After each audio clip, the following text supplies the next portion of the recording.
A'udhu billahi minash shaitani rajim. Bismillahir rahmanir rahim. Assalamu alaikum wa rahmatullahi wa barakatuh. Gbogbo ẹ̀yin olólùfẹ́ Ọlọ́run.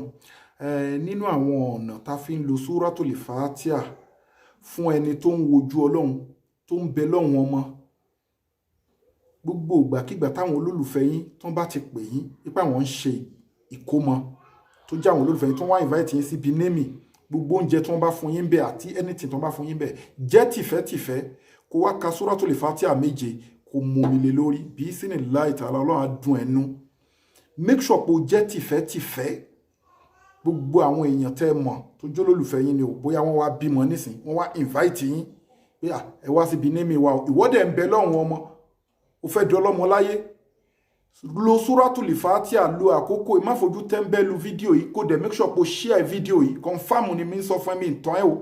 Nǹkan tí a ti rí istijaba a ti rí lórí ẹ̀, a ti rá àna Ọlọ́run lórí ẹ̀. Ìwọ lọ síbi némì tí wọ́n pè yẹn, bóyá omi ni wọ́n pín bẹ̀, bóyá oúnjẹ ni, bóyá kíni, bóyá ò lè jẹun, bó jẹ́ ẹran ló mú bẹ̀, bóyá omi tí wọ́n pín bẹ̀, tó dà jẹ́ pé nǹkan tí wọ́n pín bẹ̀ yẹn o, wọ́n fi sọ rí pé àwọn ń kó ọmọ jáde.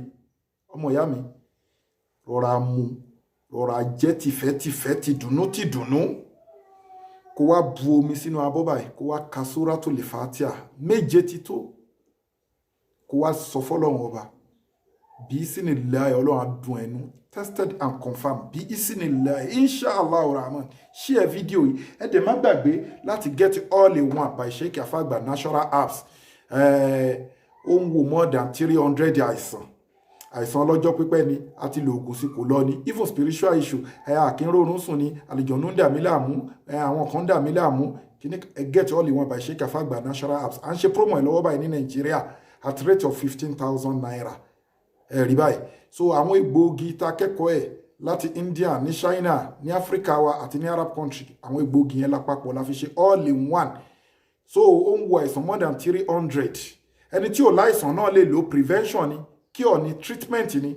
Àwọn èèyàn dẹ̀ ń lò wọ́n ń dúpẹ́ fọ́lọ́run. Ọlọ́run bá lọ́ba tó ṣọ́ o, àmọ́ àwọn èèyàn ń lò wọ́n ń dúpẹ́ fọ́lọ́run bí sinillahi ta'ala.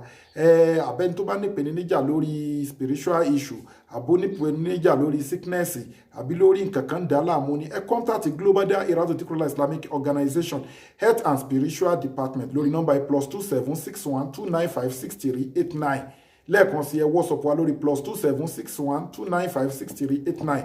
Ẹ dẹ̀ má gbàgbé láti fi donation kẹ́ support àwọn ọmọ aláìní. Account number ní fáwọn ọmọ aláìní 0123214254. Account number fáwọn aláìní 0123214254. Global Dahiratu Dhikrlahi Islamic Organization, Wema Bank of Nigeria. Massalamu wa ila liqai.